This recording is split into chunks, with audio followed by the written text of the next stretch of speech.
Hola, conejo negro, soy yo de nuevo, aquel que te mandó la historia del culto en una vecindad en Xochimilco. Esta vez te traigo una historia muy reciente y también otra ya muy vieja que desde hace mucho tiempo quise mandarte, pero por las vicisitudes de la vida simplemente no había podido. Y bueno, aquí están. 1. La persona que es protagonista de esta historia acaba de salir del hospital y se ha regresado a su comunidad en la sierra entre Oaxaca y Chiapas junto con su hermana.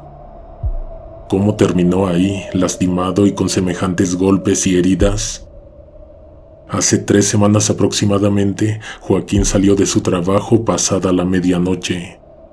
Trabajaba como velador de una obra, pero en esa ocasión se podría decir que salió temprano porque se había quedado a doblar turno. De su jornada salió exhausto y hambriento, así que pasó a cenar a un puesto de tortas cerca del Deportivo Xochimilco. Justo a las afueras se encuentran instalados varios negocios de comida que están abiertos toda la noche y toda la madrugada. Después de terminarse sus alimentos, se subió a su bicicleta y se enfiló hacia la colonia Santa Cruz, que es en donde vivía con su hermana. Por ahí ambos rentaban un cuarto muy sencillo.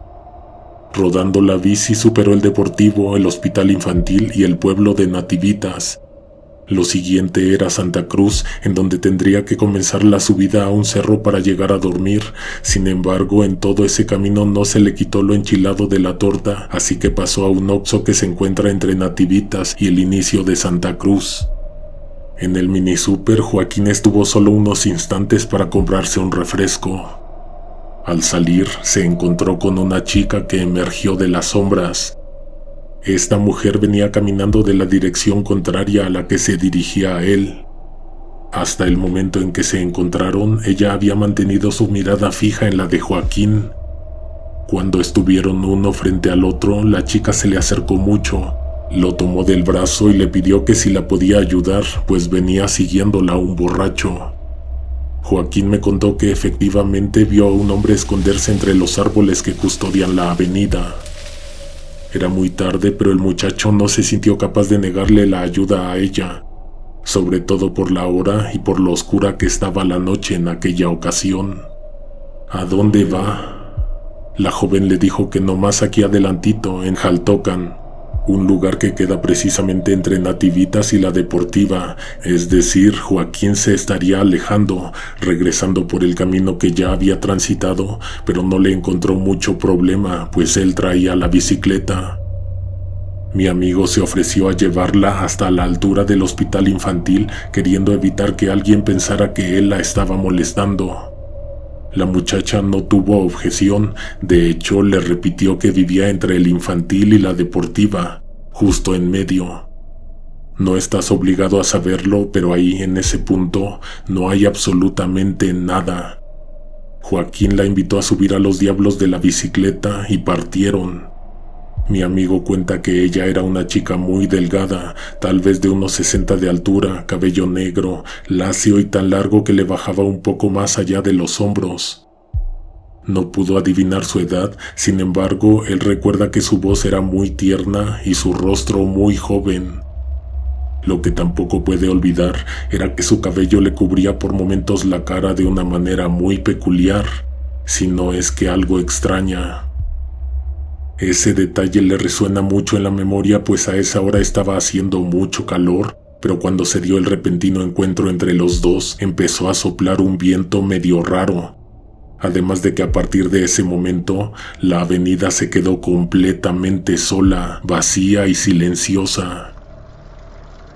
Él iba montado en el asiento de la bici y ella de pie, sobre los diablos de la rueda trasera, sujetándose de los hombros de él con sus manos. Rumbo a Jaltocan, Joaquín se sintió un poco incómodo pues iban muy callados, así que se le ocurrió sacar cualquier tema de conversación. Tomando en cuenta que a ella la venía siguiendo un sujeto antes de que se encontraran en el Oxxo, lo primero que mencionó fue lo del asesinato de una muchacha en Monterrey que conmocionó a todo el país. La joven respondía como si estuviera ignorando la plática o como si le diera lo mismo. No sé por qué él se sentía obligado a no quedarse callado y seguía hablando de cualquier cosa. Durante 3 o 4 minutos de viaje, ella no respondió con su tierna voz, sino que solamente venía haciendo ruidos.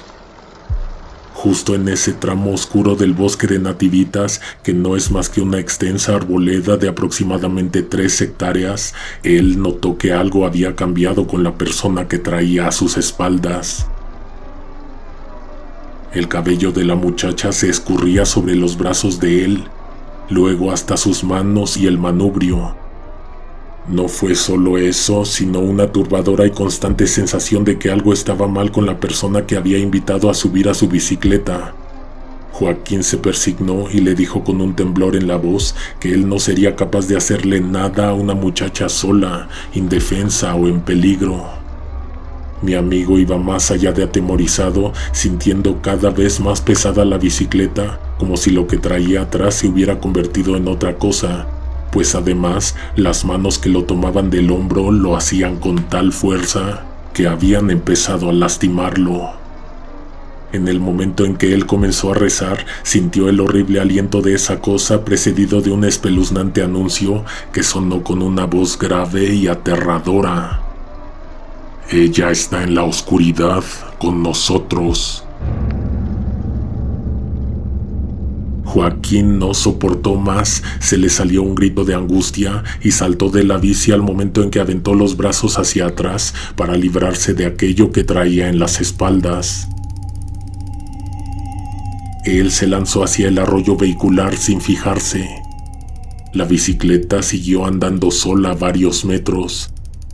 La mujer que él acompañaba o que lo acompañaba a él no estaba por ningún lado. Distraído por lo que veía, fue sorprendido por el claxon y las luces altas de una camioneta que inesperadamente lo golpeó y lo aventó. Por fortuna no lo agarró de lleno, porque tal vez lo hubiera matado. Lo aventaron unos 5 o 6 metros, cayó pesadamente en el pavimento en donde se rompió la clavícula y se fracturó un brazo, así como también recibió un golpe fuerte en la cabeza. Por fortuna, el chofer se detuvo a ayudarlo y a trasladarlo a un hospital. Mientras era asistido y luchaba por no perder la conciencia, jura que vio cómo una persona que más o menos asemejaba a una mujer con cabello muy largo trepaba uno de los árboles de la orilla del camino. Uno de esos enormes árboles de más de 30 metros, espesos y de troncos muy gruesos. Eso fue lo último que vio. Quiero cerrar el relato diciendo que tal vez no fue el lugar, no se trataba de aquella parte del bosque de Xochimilco, sino de las personas, de mi amigo y su hermana. Ellos se habían venido de su pueblo porque allá algo los acosaba y los perseguía. Para su mala suerte, eso se vino a seguirlos hasta acá. Como último detalle, justo donde la chica dijo que vivía, no hay casas, lo que hay ahí es un ducto enorme que lleva a la presa de San Lucas.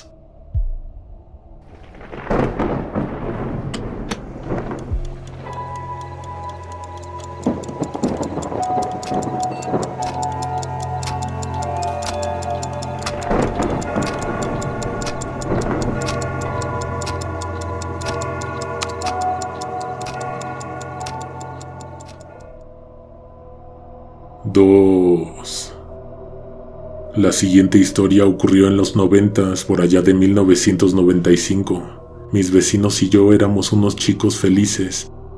Claro que todos con sus problemas y dificultades, pero teníamos techo, comida en la mesa y sobre todo suerte de poder asistir a la escuela a educarnos. Por la primavera de ese año, en una de esas tardes calurosas en donde salíamos a jugar al patio en común, conocimos a un par de niños que eran más o menos de la misma edad que nosotros. Eran primos, no mayores a los 7 u 8 años. De ninguno de ellos recuerdo el nombre, únicamente el apodo del menor. A él le decíamos Peluchín. Desde la primera vez se acercaron a nosotros a vendernos dulces, chicles y otras golosinas que llevaban en una bandeja como las de las cantinas antiguas. En ellas cargaban toda su mercancía. Cada que nos veían jugando se acercaban a ofrecer sus cosas. Una costumbre se volvió que cuando los veíamos, corríamos a casa por dinero para comprarles. De hecho, nuestras madres siempre nos invitaban a comprarles porque ellas mismas habían notado que los chicos tenían bastante necesidad.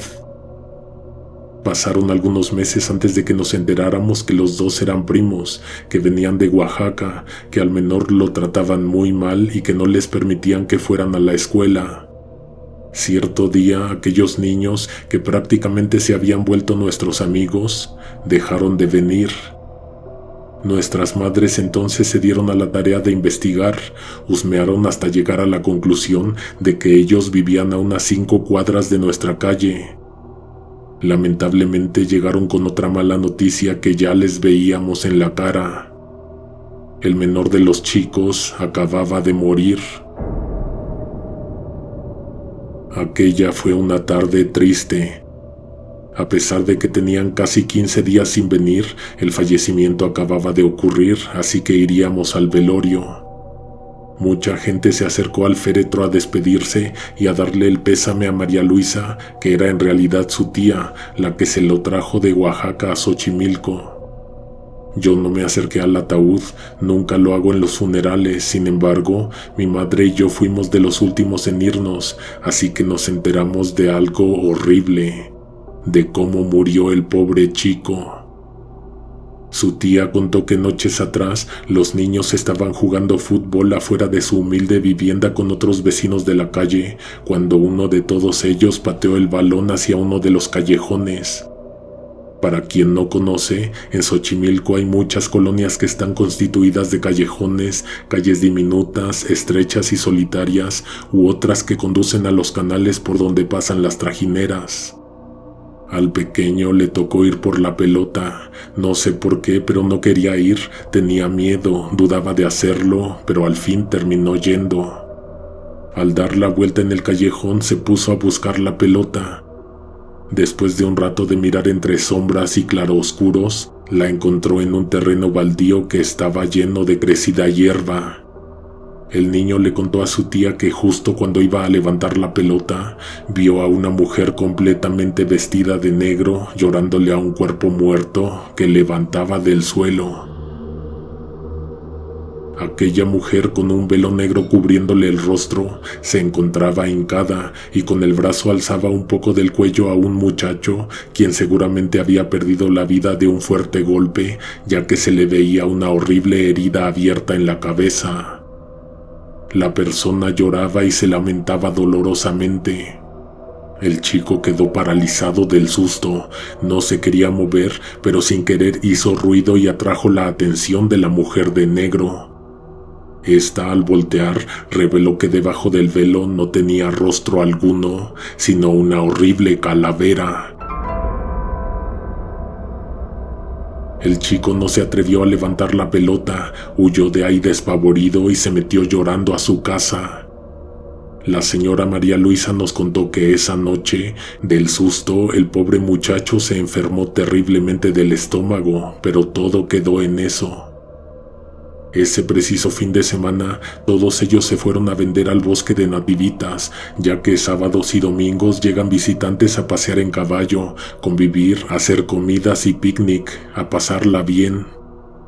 Resulta que casi cuando habían vendido toda su mercancía, al chico lo invitaron a subirse a un caballo. Él no estaba muy seguro de hacerlo, pero gracias a la presión y a las burlas de los demás, se vio obligado a montarlo. Dicen que en el momento en que se sentó en la silla, el caballo desbocó y empezó a relinchar, a dar vueltas, a saltar y a aventar de coces. El pequeño no pudo resistir mucho tiempo, se soltó y cayó de espaldas sobre una piedra. Y ahí se abrió horriblemente la cabeza. El pobre chico estuvo 1 semana y media en coma hasta que murió. Murió justo como él había visto esa aterradora visión o aparición en el baldío donde cayó la pelota. Debo mencionar que cada vez que yo pasaba por ese callejón en bicicleta, me daba una espantosa angustia voltear a ver el terreno baldío donde ese niño vio a la muerte.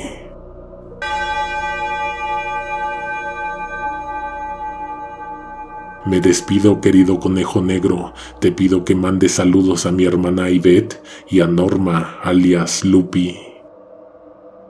Mandamos saludos a Oscar por los relatos compartidos. Antes de despedirme te pido que nos mandes al correo que encuentras en la descripción del video tus experiencias y relatos, y en los comentarios tus sugerencias de temas a explorar. Suscríbete para que no te pierdas los estrenos, activa las notificaciones para ser de los primeros en escuchar. Hasta la próxima. Alguien te observa en la oscuridad.